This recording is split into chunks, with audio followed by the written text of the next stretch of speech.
Hidden Killers Live with Tony Brueski, Stacey Cole, and Todd Michaels. In the Donna Adelson murder for hire trial, jurors are being hit with two powerful threads of evidence. Words she never thought anyone would hear. And the pressure the FBI deliberately applied to shake her family's foundation. We're going to hear a lot of that testimony. We're going to hear Donna in her own words today, having these conversations. Miss, I just don't know anything. I was just at the come and go. That's all. First, the wiretaps, Donna's own voice talking about cemetery plots, Charlie being on trial for his life, even searching for countries with no extradition. That was just a vacation, remember? At one point, she thinks the call is over even, but the recorder keeps rolling, capturing her raw, unfiltered thoughts. We'll hear that too. It's the kind of slip that doesn't just hint at guilt, it screams it. Then there's also the bump, that undercover FBI agent handing Donna that note on the street, pretending to be a former cellmate of the hitman, demanding that hush money. That single move set off the chain reaction, calls, nervous texts, and Charlie scrambling to buy concert tickets, and even a limo for Katherine Magbanua, trying to keep everyone in line, I guess. I kind of want to, how do you get a job like that where you get to be somebody undercover? Do you have to be trained in law enforcement, or can you just be like, I'll go up and hand so-and-so a note? It's a good question for Robin. I'm going to ask him. Do you mind? Because I want to know. That can be my side hustle. Well, just don't do it like in the middle of like another conversation. Hey, by the way, what? No, I mean, I think it'd be it'd be an interesting thing to ask, because we'll be discussing it. I'm sure we'll be discussing this case a bit on Monday. But it's, I probably just depends on the case.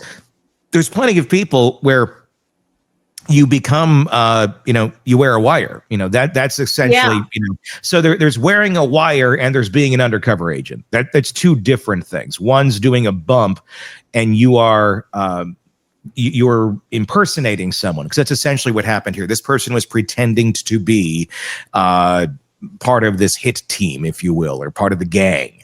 But in reality, they were FBI. Well, and I've got a friend where I live. I'm not going to say where, because I don't know if she's still doing this or not, but she looks very young for her age.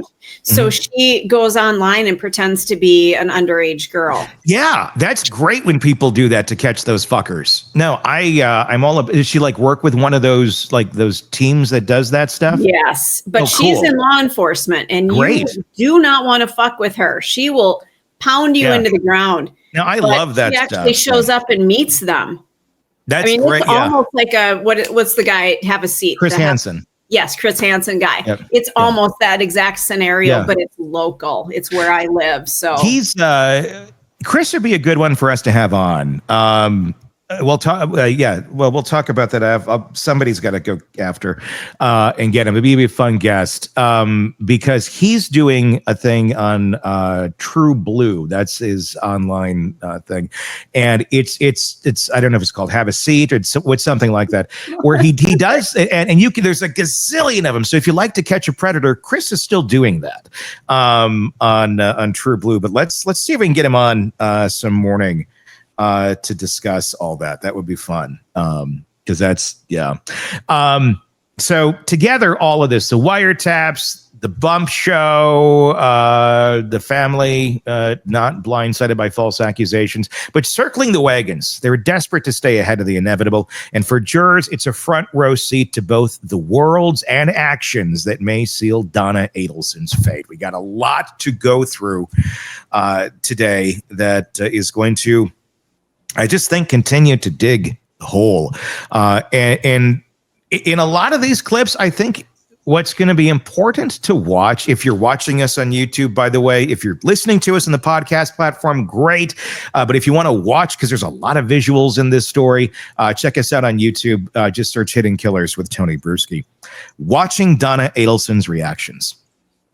And that's a real big tell. Earlier today, I had a conversation with Robin Dreek, retired FBI special agent and chief of the Counterintelligence Behavioral Analysis Program. And we were discussing Donna's tells of the way that she reacts to different things. And an observation that was made was when people are on the stand and testifying against her, which has so far been everyone, her reaction to her children, her reaction to non-law enforcement has been very different than law enforcement. She's more attuned.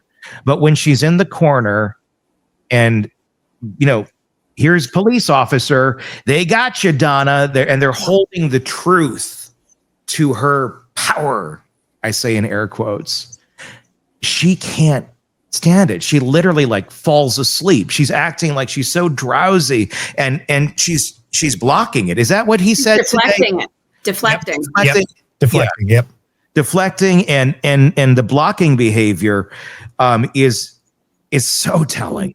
I mean, it's so funny and interesting to me that someone who thinks of themselves as this mastermind is so utterly oblivious to how they are presenting themselves, yet that is the most important thing to them. It's a huge defense mechanism. And I say that because my dad used to be the same way. And he's no longer on this plane, thank goodness. But this man spent a lot of time being like a tough guy out in public. But then if somebody actually saw how he had treated his family, it was just like, whoa, put up the defensive, and it's when you see it, when you know it, when you viscerally know how somebody is and you see them putting on this act, you're just like, oh, it is so good. Yeah.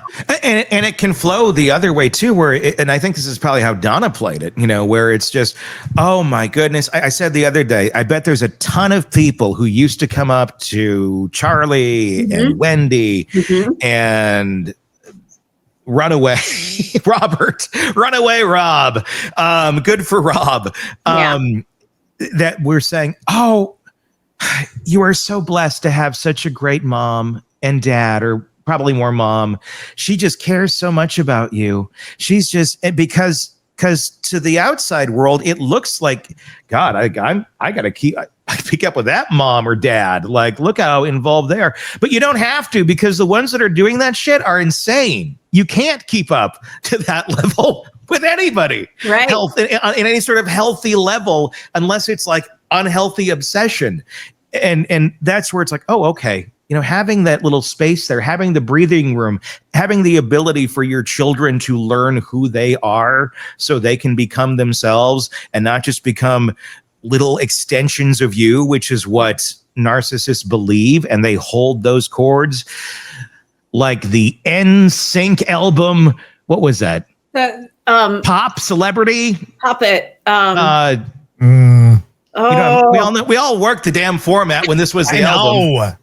Do you know the worst thing? No strings attached. It was no strings attached. Well, yeah, puppets. The most obvious one. I was thinking of Pop. I don't know why, but that's how it is. It's like they're marionette, and I feel like Robert's his strings have been cut for a long time. I think Charlie's connected with super glue and chains, and I think Wendy is probably, she's got half the strings attached now. They're getting a little bit frayed, and she might drop off more at any day. But there's still enough that's keeping her there that I think is fear of, what is this marionette going to do? Is this marionette going to suddenly just start really whipping you around with those few little strands that are there? Because she can. Yeah. Because she certainly can. Because she can totally, if she wants to implicate Wendy, if she feels she's going down and Wendy does something that pisses Donna off more than just not talk to her for 2 years, Donna could get Wendy in prison for the rest of her life. And I think Wendy knows that. I think that's why Wendy was very cautious on the stand with a lot of I don't knows, saying just enough of basically everything she's ever said in the past with nothing added in. Yeah. One of the things, and I'm not sure that we're going to share any of it today, but in these phone calls, Donna does a lot of pissing and moaning about Wendy and how Wendy doesn't do enough and how Wendy doesn't stand by they've got to do all this stuff for Wendy and Wendy does nothing for her parents and all that kind of stuff. I mean, if I were Wendy and I heard my mom talking about me like that, I'd be like, Well, and there's something, when you are talking about somebody and you don't think that they will ever hear the conversation, and wow, like at a live broadcast and a Marty, which is like a broadcast thing we used to have, and then you'd forget it's on and they can hear everything you are saying back at the studio and you're bitching about the board op or the person. Yeah, it's or just not hanging up your phone.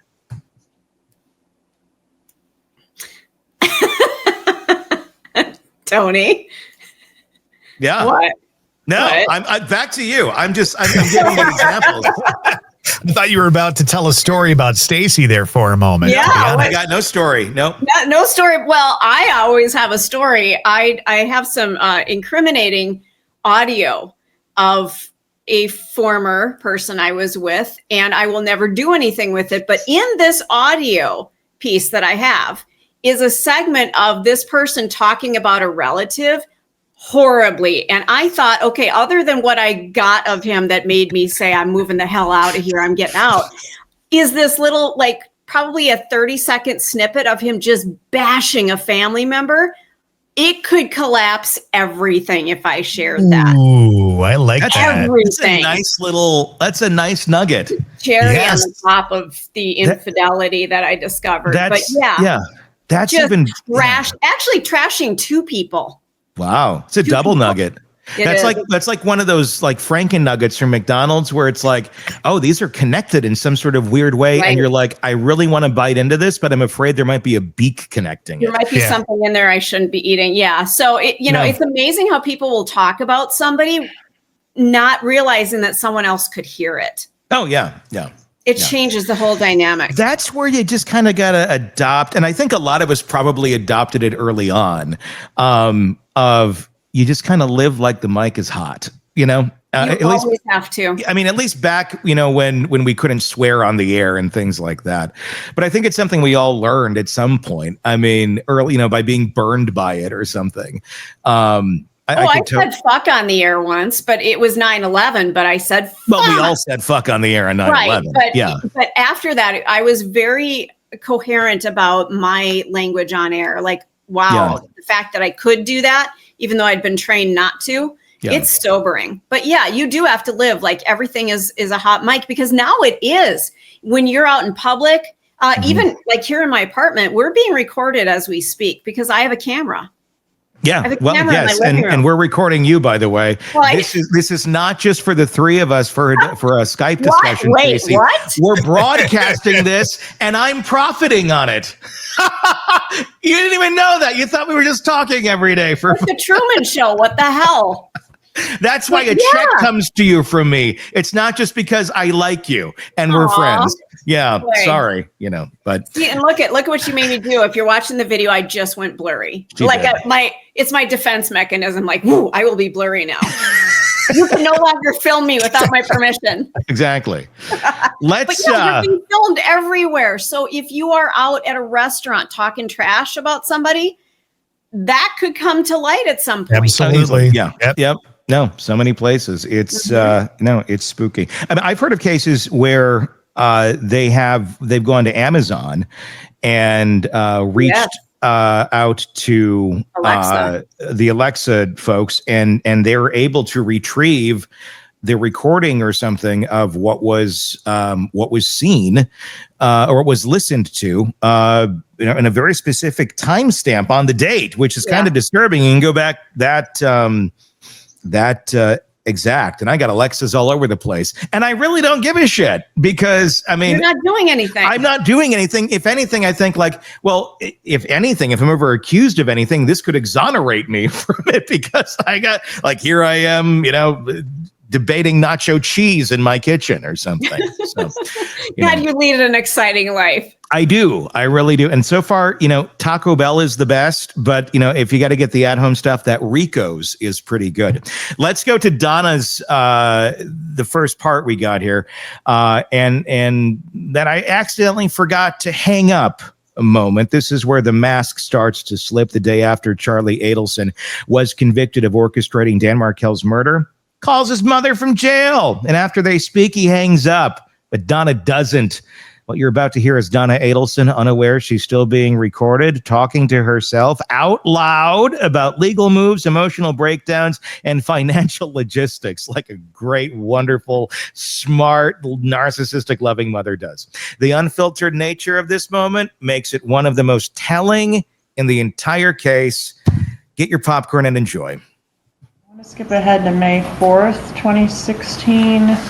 Is there another final attempt at a bump? I didn't say this to you before I picked up the phone, but there's a lot of things that we have to do, and we've got a very tight time frame. So one of them involves taking care of some things for Roman, taking care of some things through Steinberg, who's just been on the phone all day, and Susan was nice enough when I told her. She was able to gather everything up and I'm going to drive down. So she and Rick got here about, 10 minutes before you called, so that she could work with us, because we got a couple of hours to take care of for them. So we're working on that, and Pause it. Sorry to do that to y'all with the headphones, but a couple questions just to follow up on what she said so far. She says she's taking care of a couple things for Roman. Who's Roman? Roman is the child of Charlie Adelson, young child. And she mentioned Susan and Rick on there. Do you know who those people are? They're close friends of theirs. Okay. Sorry. Continue publishing. just a lot, but you're going to be okay. You're going to get out of that stupid room. Once you do, you'll start to feel a little bit better. I know that. And when I have something that I do need to tell you, I'll speak again. Okay? Sorry, one more time. She mentions Dan here. Obviously not Dan Markel. Do you know who she's referencing? Yes, ma'am. What Dan is she referencing? Dan Rashbaum, who was Charlie's attorney. All right, thank you. Continue, please. So, and then I'll let you know what time to call him. Can you hear me, Sean? Shit.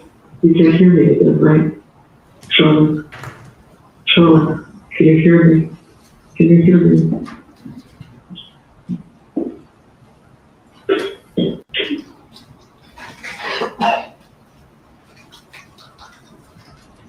Hairball. I hate when that happens. She crying? No, it's like cups. Okay. I'm sorry. The fourth time that they cut the line each time.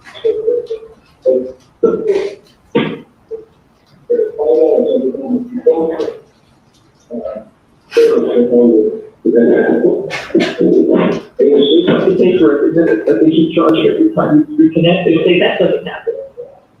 Listen. Todd, pause it for a second. It's Becky.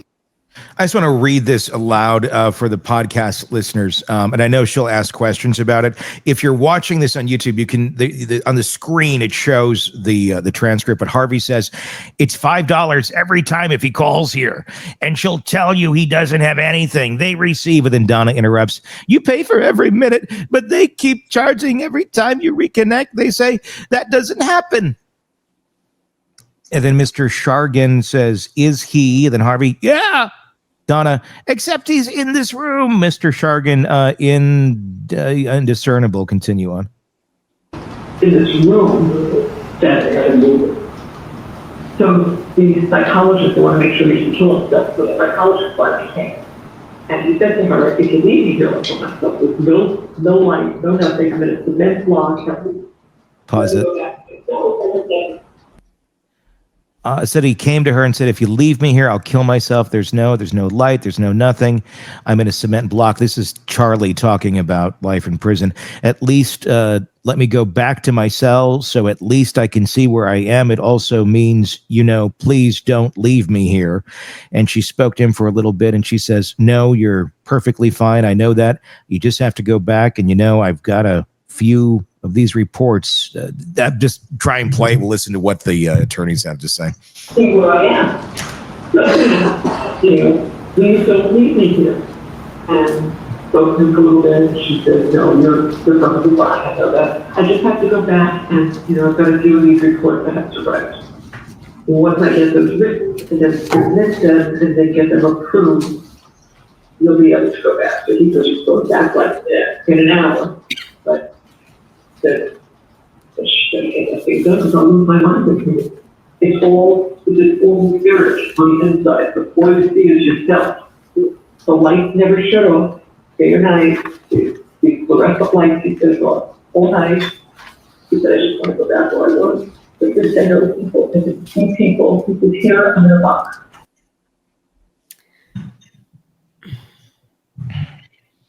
So if Donna Adelson had nothing to hide, why did her unguarded voice in there kind of sound something like preparing for a life underground? Yeah. Normal. Well, I'm not going to say normal. Innocent people might be the better word. Don't plan things like that. They don't talk with that kind of intention. No. Well, at least I don't. I mean, I'm not planning to escape to Vietnam. Although I have read that Vietnam really is a lovely place to retire and live. Try the iced tea. It's delicious. Well, I'm telling you, the food, the land, Oh yeah, I love Vietnamese food. I love it. I don't know. I don't know enough about the country today to say a word about it. If it would be a place I'd want to go or not go or anything at all. And that's me not being as worldly as maybe I should be. I used to watch No Reservations for my world. I miss Anthony Bourdain. Understanding, and it's been a while. I miss Anthony Bourdain too. It looked like a lovely place from the visits that he had when he did the show years ago. But in this second half of that same unintentional recording, Donna says the quiet part out loud. She talks about extradition. And this is interesting because she has said, we were just, me and Harvey wanted to go. And I don't know why she's talking like that now. That's actually how Bob Motta does the voice. That's Bob Motta's impression of Donna Adelson. I don't know why. I just started doing his. Mine is more, okay, so I got to get into my character. We should have a battle of the Adelsons on the air someday. Nice. Wouldn't that be great? We could try and out Adelson each other. So she's talking about, we just wanted to go, and we had such a lovely time there in our younger years. I needed to get away, which could be understandable. I mean, if your family just went through all this and you have nothing to hide, I get it. You want to go on a vacation, but this pretty much shoots that whole story to shit, because here she is before they attempt this, talking about how she and Harvey have been looking up and over places where they could go where they might not be sent back. And she wasn't, spitballing this. Days later, she booked the flight to Vietnam. Take a look. We've been looking it up over and over, and things change if there is extradition from Vietnam. Because we've looked at all the places, I could go to Korea and China, but there's no extradition. But we're looking for places where there's no extradition. Ding, ding, ding. Oh, you guys, how often when you're planning a trip somewhere, do you look to see if there's extradition? Every trip I plan, I look in states, I look in counties. I'm like, okay, if I were to commit a heinous crime on this trip, where can I not be brought back from? Right. That's not something I look forward to. That's something. There's a box in Expedia, non-extradition. Right. I mean, what the hell? This is so incriminating. Every day there's something. It's like, what? Can we just stop the trial? Can we just go, okay, every box has been checked. Can we just get on with our lives? Okay, but here's the argument. What if you're there and you know everything looks horrible? And let's for a moment suspend reality. Are you really going down that road, Tony? Let's for a moment suspend reality, which is what I just said. So suspend reality. All these things that are so damning and point to Donna having some involvement here, let's pretend that everything is some sort of weird misunderstanding. Okay. And legitimately, let's say it is. And you know this, and you're like, oh my God, everything looks like I did this. But the reality is you actually did not, and this is just really, really damning.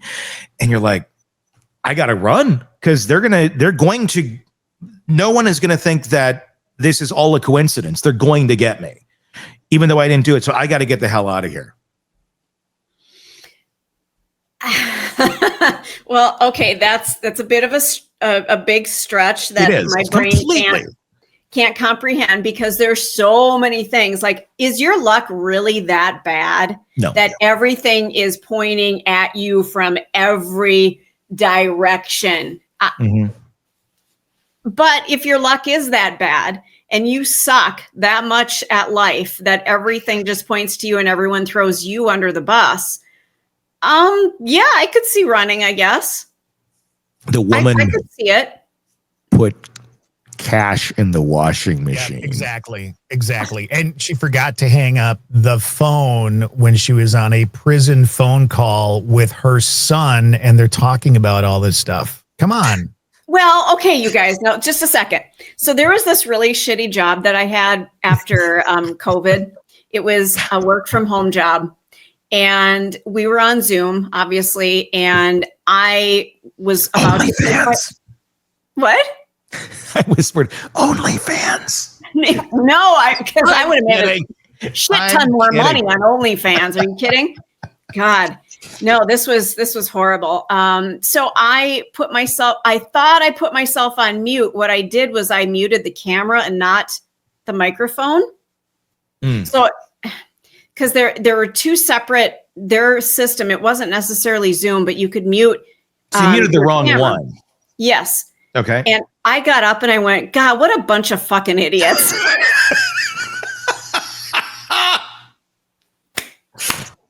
I worked in radio for 20 years. I know what a hot mic is. But not in your house on your computer necessarily.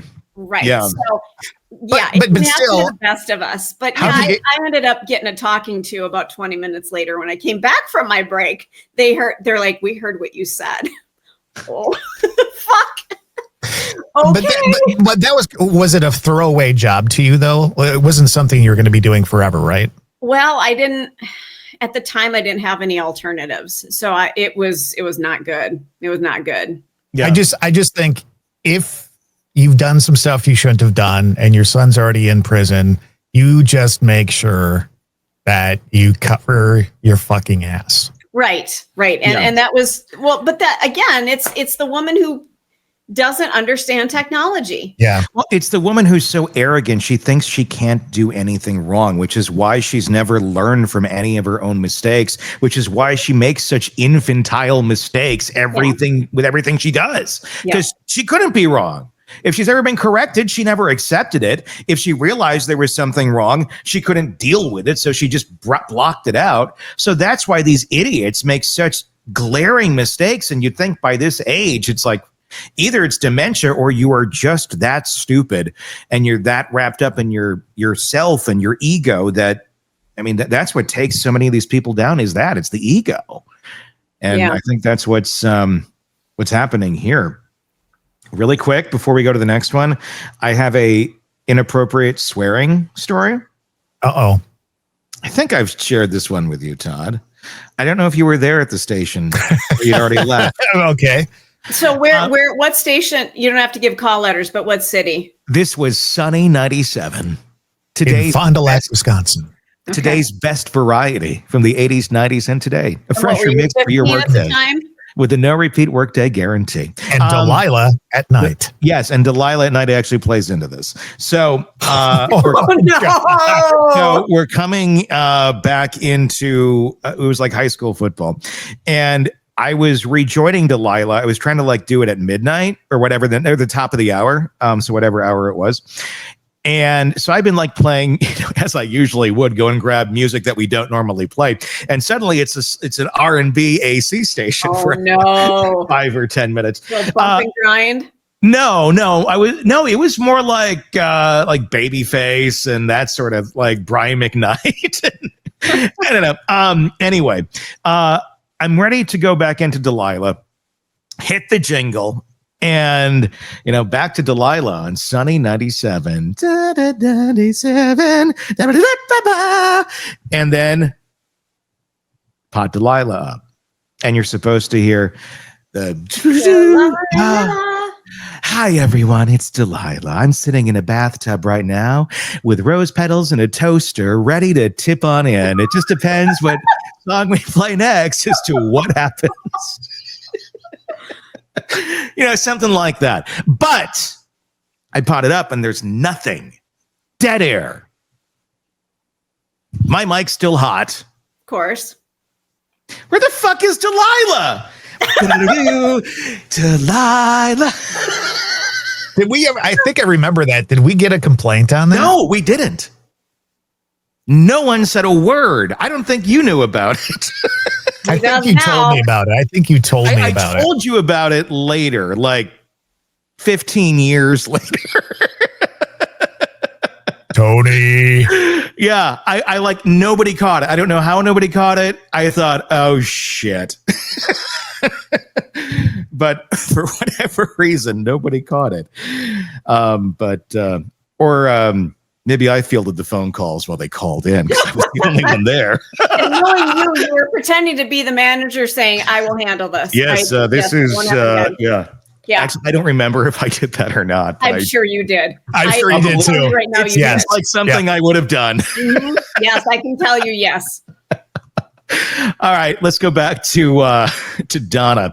This wasn't a theory. Days later, FBI agents confirmed that Donna booked a one-way flight to Vietnam via Dubai, both non-extradition countries. She was intercepted at the jet bridge just moments before boarding. Take a look. We hear on this call that there appear to be some plans to potentially go to Vietnam. Are you familiar with that? I am. And based on this recording, did you do some investigative work to try to look into whether that was in fact really going to happen? I did. Okay, and what did you learn? We didn't hear the call for a couple of days, so it was a few days later. But I did check with another government agency to try to find out if there was an international travel planned. And ultimately, on the 13th, I believe it was, I was told that, yes, there was travel plans made. Okay. And were the travel plans to Vietnam? They were to go through Dubai, then to Vietnam. And is Vietnam, in fact, a non-extradition country? It is. And is Dubai also non-extradition? That's correct, it is. Well, that's some. Wait a minute, though. For somebody who doesn't know about what money laundering is, that's somebody who is planning really well on Expedia or Travelocity or whatever. I mean, seriously, that's doing some research and going, okay, so I'm going to make sure I fly through here and through here and through here. That's a good smart. point. That's really smart. So I almost wonder, was somebody else involved doing that? Because she doesn't strike me as the kind of person who would think that far ahead. One of the things that was recorded that I caught while I was clipping this stuff up was she was saying that she might call Wendy to do some research. And her friend that she was talking to said, are you a little afraid she might say something to somebody? So she may have gone out and gotten help from somebody to figure this stuff out. There it is. And that's when she was kind of bitching about Wendy and all that kind of stuff. I think Wendy may be next. I feel bad for her kids. I do too, for a lot of reasons. Yeah. I mean, yeah. I mean, should she face justice? Without a doubt, if she has anything to do with this. But I mean, the biggest victims here are her kids. I mean, talk about, your family, and none of it needed to happen. None of it needed to happen. Well, it's not like he was this horribly abusive ex and doing all these horrible things. He just wanted to see his kids. Oh, well, I mean, I think at the end of the day, I mean, the more you look at this and the more just how dark Donna got with the Jew shit. I mean, oh my God, like this is an anti-Semitic family. I mean, without a doubt, if you're joking about, I mean, why you would ever in your wildest fucking dreams bring up that you're going to dress the kids in Hitler Youth costumes. They're being brought up Jewish, and this is and he's an active Jew, and he's practicing. I mean, my God, what the fuck is wrong with you? And these are your grandkids, and you're just that flippant about it. I mean, at the end of the day, this is a bunch of anti-Semitic Jew-hating people in Florida. That's what this family is. And that's not that uncommon in Florida, I can tell you that. I mean, there's that hatred there with so many idiots, and that I think is probably the driving factor in this. And I think maybe what would have pushed her over this edge, where it's not just she can't see the kids, but he's a Jew. I mean, I would not be surprised if that ran into her fucked up line of thinking. As this is going to justify it more in my mind, and I'm doing the right thing because of this. And just it's all so unnecessary and just such a slice of horrific pie. Just the worst part of society we're seeing in this family. Dressed up in someone that looks like so many people we know, or we know of, or see out and about all the time. There's Donnas everywhere. They are everywhere you want to be. And when they tried to take Donna's phone, she fought it, like literally. Not metaphorically, not emotionally, not physically. She physically resisted federal agents at the airport, gripping her phone and trying to keep it out of reach. Take a look at this. When you seized the defendant's cell phone, did she physically resist you? Yes, she did. Could you tell us about the physical resistance that she offered? Yes, I reached out to the phone, and when I grabbed a hold of it, she pulled it away and said no.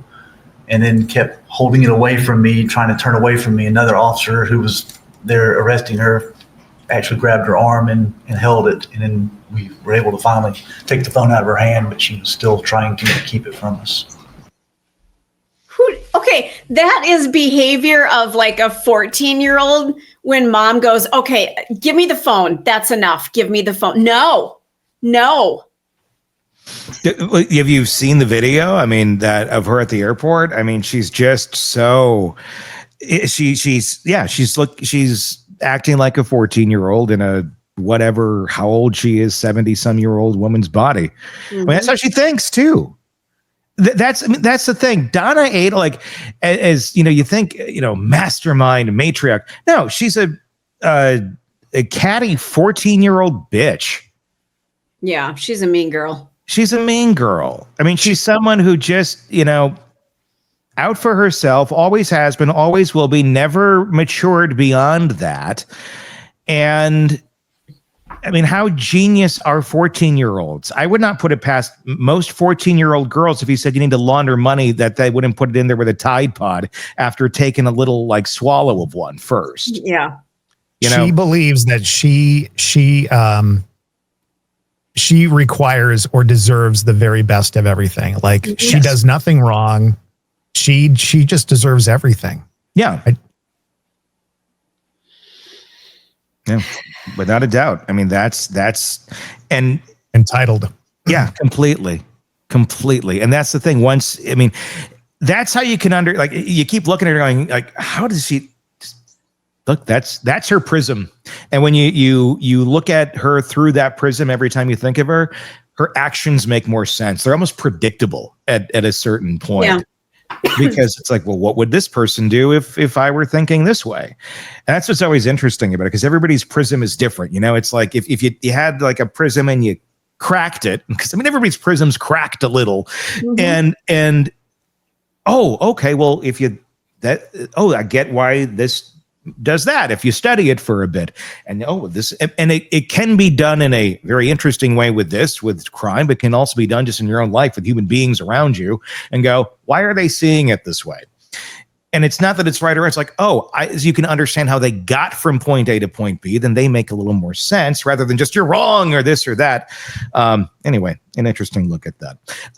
Let's do another one here. There's physical evidence here too. Inside a 2014 planner recovered during the investigation, Donna had made a little interesting note. A note that was Dan Markel's license plate. The same car the killers tracked. The same vehicle Dan was sitting in when he was shot. Check this out. In the 2014 planner, did Mrs. Adelson keep a lot of personal information and identifying information for members of her family and even, I think, some friends in there too? She did. Okay. And as part of that information in the 2014 planner, did you locate any information specific to Dan Markel's vehicle? We did.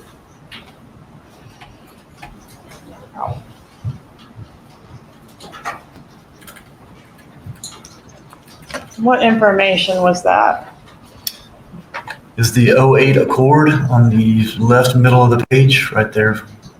It's the 08 Accord, and the tag number is 584YBM.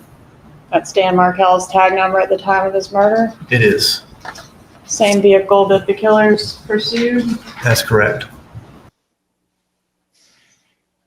Why are you writing that down, Donna? Well, and that's the thing. She would have no reason to document that. I mean, do you know, other than maybe, let's say your daughter has a car, which she doesn't drive yet, but do you know her license plate number? Yes, because it's your daughter. Would you know anybody else in the family? Probably not. I don't know my own. There you go. There you go. Yeah, I don't. My daughter does, though, actually. She what's my license plate? She knows it. I don't know. But you don't know other family members. That's not something you might know. Right, well, they drive a gray Honda. Yeah, sure. And not, maybe you would know what the model number is, maybe. Or if it was just a nondescript car, like, it was a Mazda 626. That's all I know. Yeah, it's obviously it's information that she needed, because it needed to go somewhere for someone to follow this person to their demise. That's really, what it comes down to. Can she have a stalking charge in there too? I mean, I don't believe she does, but anything's possible, I would say. There's another piece I want to go to here in Donnaland, and we'll run through the whole thing, and we'll stop if we need to. Jurors, of course, in this case, they're getting their crash course in one of the FBI's favorite tools, the bump. It's the classic undercover move designed to stir the pot, to make suspects nervous, to get them talking, and most importantly, to get them on record. In this case, agents already had wiretaps rolling on the Adelson family's phones to push things a little bit further along. An undercover FBI agent approached Donna on a public street, slipped her that note claiming he was a former cellmate or hitman of Sigfredo Garcia, and said he knew about the murder plot, demanding $5,000 to stay quiet.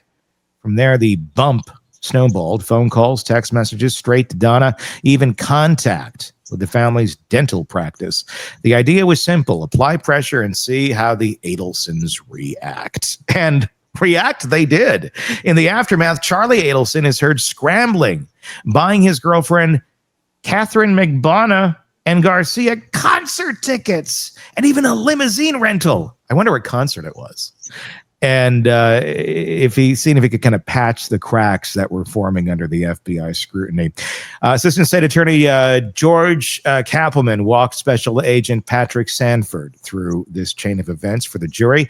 Let's hear that exchange, starting with the text message that set the whole damn thing off. I'm going to skip ahead to May 4th, 2016. Is there another final attempt at a bump? Yes, there is. Could you tell us about that, please? A text message was sent from the Undercover to Mrs. Adelson's cell phone at early in the morning, late at night, 2:09 a.m. What's the content of the message that was sent? So the text read, "So you don't take me serious. You think I'm playing. You have some puta call me to see if I'm for real. If you think what Katie, baby daddy did for you can't come back, you're fucking crazy. I want the," there's actually, I believe, a dollar sign there. "Now, or I'm going after the 100K, exclamation point." And are there a few calls generated by that particular bump? Yes, there was. All right, could you set up SS for us? Yes, it's the same day as the text message. Text message was, like I said, was at 2:09 a.m. on the 4th. That morning at 9:08, Katie Magbanua calls Charlie Adelson. Okay, so this would be right at the, like, oh, I see. So about 7 hours later. Correct. About 7 hours later that morning. All right. Thank you. For this one, we'll publish SS starting at 12:45, please. I think this call is going to be a follow-up on the gift for Garcia. Is that right? I believe it is. Okay. I don't believe they've talked yet. All right, let's play SS. It's in my person. Like in my other place, I put it in another guy. So you haven't opened up the public space? No. Why? There's a, I'll open it later. It's scaring me, bro. no, it's not like I put a fucking hamster in there. Well, you can hear it. I want him to die. I got him a guinea pig for his birthday. Aww. He's been in there for 3 weeks in your trunk. You're an asshole. Okay, I gotta get him. Well, hey, Yeah. okay, Are you it sleeping? was supposed to be a birthday present for somebody. If you know anybody's birthday. He's supposed to be still going on, so. Okay, well, it would be okay if you told Mr. Mayor anything after that. I don't know. Well, take a look and then you can tell me. Something about the thing. There's a very nice gift card in there. Okay. I tried to You're think. fucking in there though. I don't know.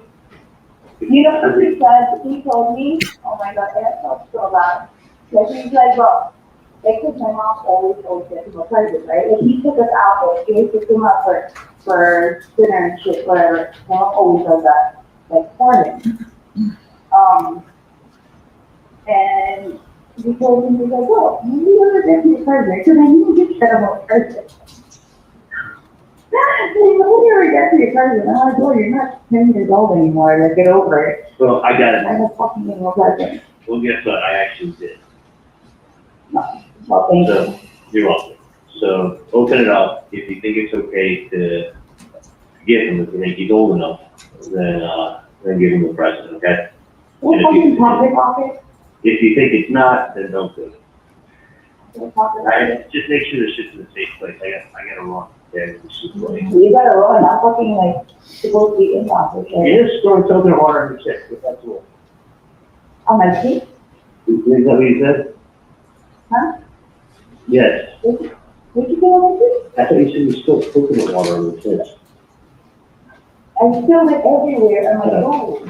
That Oh, they know my feet, bro. All right, don't forget to look it up. Bye. Oh my god, yes. All right, could we publish TT, please? I'm gonna start at 4:55 on this one.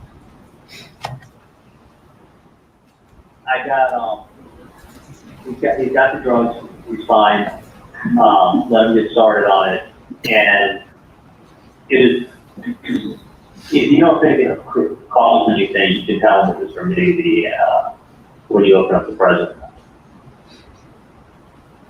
Okay. Remember the person You who said, carry that, I'm gonna put that, I'm gonna go, yeah, I'm gonna open it out before, I don't know, because you're scaring me. was it in your car or is it in your house? It's in my house. But I did it. Well, go fucking look what's in there and tell me if it's okay for his birthday present. Okay. All right? Where's my birthday present? You get nothing. Alright. All right, I'll talk to you later. Dude, I got your tickets to the concert. I know, thank you, I thought to thank you. Where's my birthday? It's not your birthday today. Wait, you wait your Whatever. Yeah, sorry, I have a birthday. I just feel bad. It's your other goddaughter, it's your goddaughter's birthday that's month. Over here.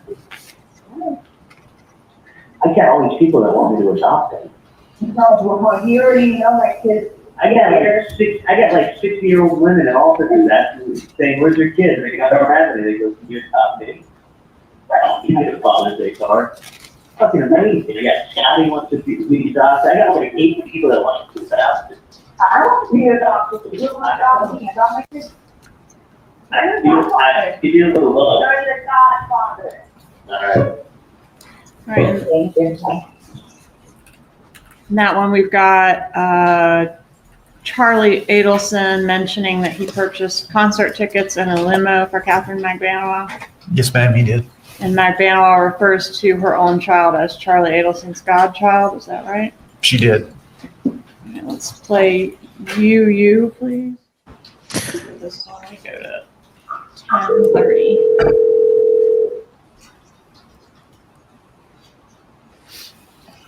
Phones and the paybacks and everything like that, then people will go ahead and get their money lent and they'll be paid back. It's very interesting. So that's really how people make a lot of money, is using other people's money to make it. Oh, sure. It's a good way to do it. So we'll see. I mean, I would say if you have a good track record of 2 years, it will not be a problem raising capital at all. So that's what. Yeah, that's good stuff. So are you on your way down to the check? Yeah. Oh, okay. So is everything else okay? Yeah. Okay, I just heard you just saying this. Just saying. Yeah, I figured, yeah. Yeah. Did you see somebody today, or was it? No, it's different, but I'll see you on Sunday, we'll talk. You don't want to come down and see me tonight? No, Was it bad, or was it? no, I'll see you Sunday. I'm sure yours. I know, because I can kind of talk to you, but like, when I talk to you, you're not getting like appropriate responses. Yeah. So, like my stories, it just seems like this other, like, Yeah, did someone bother with you? not yet. I didn't think they will. Well, I think, that's all. Well, I think it's important you see me before Sunday.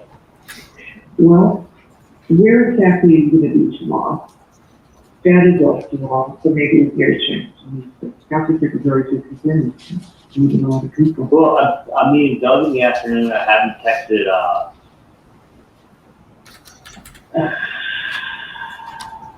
haven't texted Adam yet. I'm supposed to meet him at some point. But just, I mean, I can set up a meeting with him at any time. I mean, do you want to go up to my house in the morning, or? That might be a good idea. Because I'll tell you what, I don't want to wait, Yeah, I agree. and then you wait, and something that could have been gets to the bottom early becomes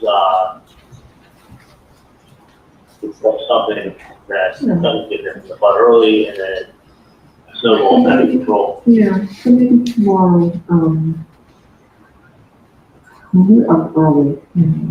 So what if we make you go to breakfast or something where you want to meet Charlie for breakfast, Charlie? Yeah. You want us to come see you, right? Well, traffic is, I could, let me find out. Check your schedule and then we'll work something out, okay? Honey? Yeah, let me do that, and I'll see you guys tomorrow. Sounds good. Let's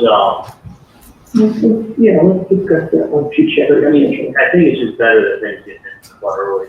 Yeah. I don't know why you wouldn't just call and let me know. Good reason. Let me talk to you tomorrow. You figure out your schedule. We're free until we have to pick up the kids. So we'll work around quick.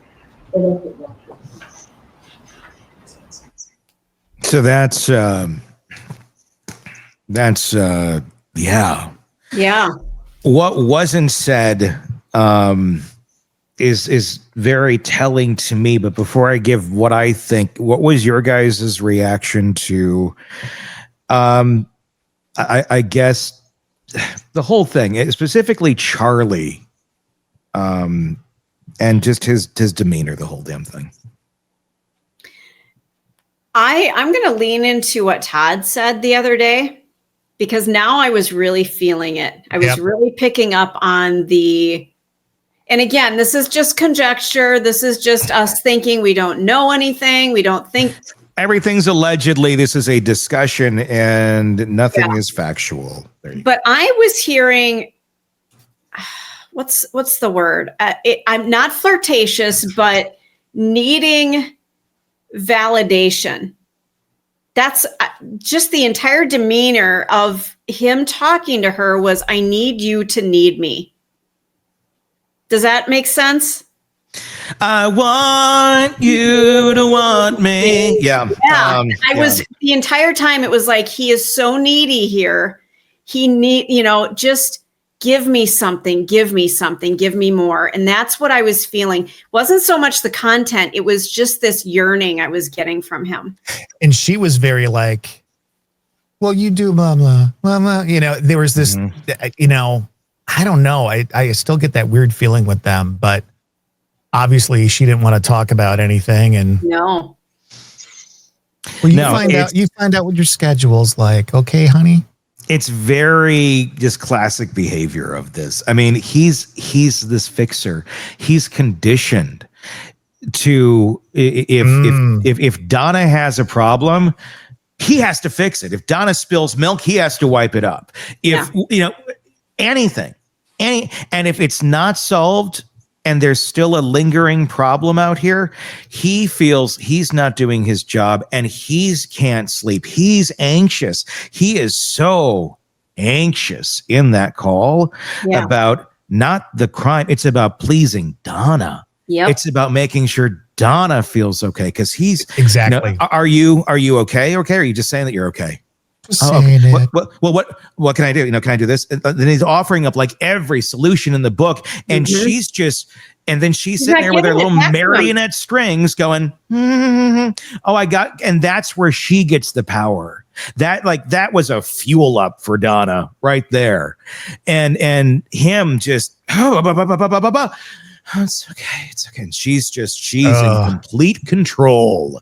That is what that is. That's the narcissistic control. And Charlie is such conditioned. He's such at bay. He can't control this. His anxiety is going through the roof until he can fix this problem for mom. Because if you can't, it's like, oh my God, like you don't, because then you're in the unknown and you don't know what's going to happen in the unknown. Is she going to blow up all of a sudden? Is something going to happen? And the unknown is the worst when you're the anxious person. Yeah,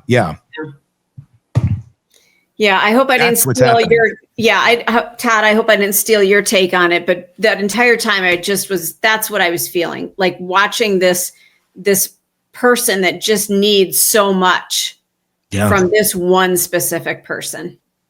No, I mean, it was really kind of, again, creepy. Because I see, once Tony talked about how he needed to, or you said he needed to be needed and he needed to be the fixer. And how are you doing? Like, is everything okay? What can we do? Let's get this taken care of. Let's not wait. You know, it's like, oh my gosh. Yeah. Yep.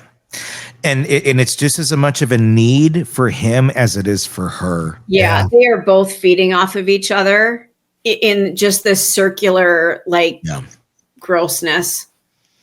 I wonder how he's doing in prison when because they don't have each other anymore. So I wonder, I mean, cutting that off, I mean, that's like cutting a limb off. That's like cutting your second head off. You know, at that age where they've been that, you know, co-intermingled and enmeshed for that long. I wonder how she's doing with it too. You know, I mean, that's a weird to have that person just cut off from you suddenly. Because Koberger can talk to his mom, right? I don't know what the rules are with when he can be on the phone or when he can't be. He was quite a bit in jail. There was a lot there, but in this sort of a confinement, I don't know that he has a lot of. I think it's very restrictive. Gotcha. But I could be wrong. I could be wrong on that. But I cannot. How does that work if your significant other, for lack of a better term, if they are incarcerated as well? How does that work? Well, it kind of depends on the penal system you're in and the prison system that you're dealing with. For example, the Richard Allen case, Kathy hasn't had a chance to talk to him in a long time. Boy, that's messed up. And it's not because she doesn't want to. Yeah. There's some other stuff going on. Well, there. It's because you get into those prison systems and suddenly the law is the prison, the private prison system, and whatever who's employed there wants to make up the rules for. Yeah. So it becomes the Wild West at that point. So it's screwed up. And that's why there's no clear answer for that question in any given system or place. Some are very, you can communicate, some not at all. Some it's by the level of your incarceration, and then it's by state and, all of that. So, yeah, the big answer is I don't know to that. Understood. But there you go. Donna Adelson, another week in the books, or the first week in the books. God, this feels like it's been going on longer. Yeah, it does. You thought Karen Reed was a long one. This one feels longer. It does, but it's very intriguing. This is not boring. Not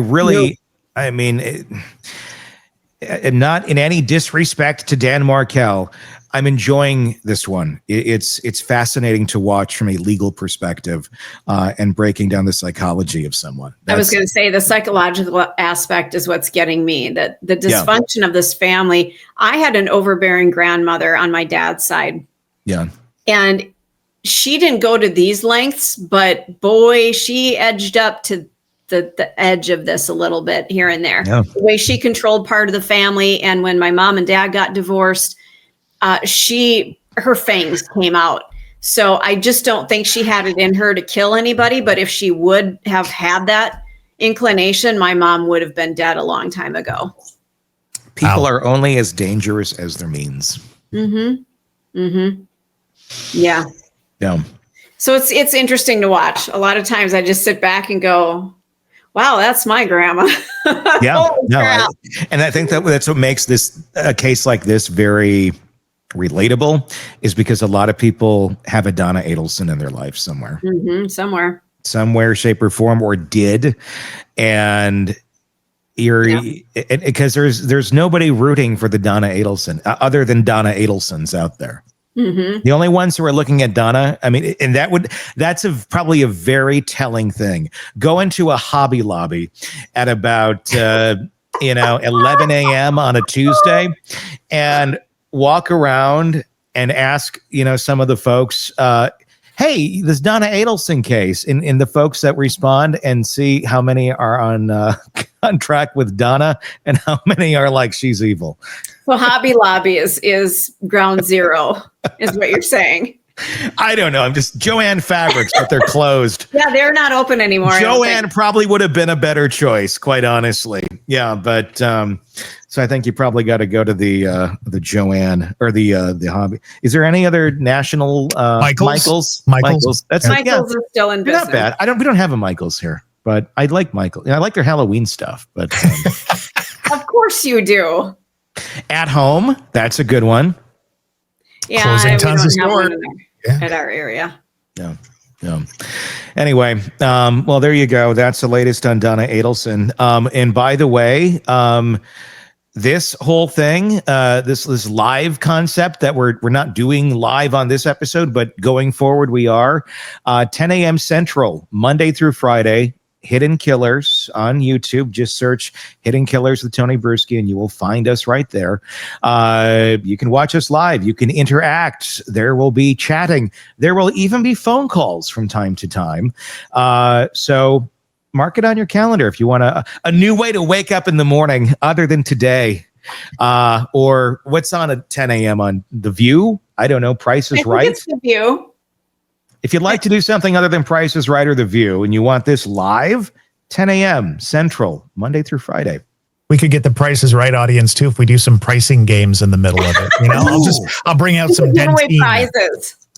I have that Plinko game right out there. Yeah, you do. No, I literally do. I have I have a coin pusher machine, like really from an arcade. And it plays like there's the wheel. It does the whole thing. If you get like enough coins down the chute, like you're gonna play a pricing game. There's Plinko. There's the goat guy that walks up the hill. And there's the safe thing too. Have I ever sent you a picture of that, Todd? Yeah, you sent me a video of it. Oh yeah. Okay, so you know what I'm talking about. Yeah. We could do that. We could play pricing games. I like that. I love that. Whenever we need a little break from something, we want to give away some prizes. Tony, grabs the long microphone and walks in the other room. I got to get like a mobile camera that we can do that with. Okay. Well, there you go. That's also on my to-do list. All right. Well, join us for that, shall you? All right. Let us know your thoughts in the comments section. Press subscribe wherever you're listening or watching. And until next time, for Todd and Stacy, I'm Tony Brueski. We will talk again real soon. Want more on this case and others? Then press subscribe now and don't miss a moment of true crime coverage from Tony Brueski and the Hidden Killers podcast.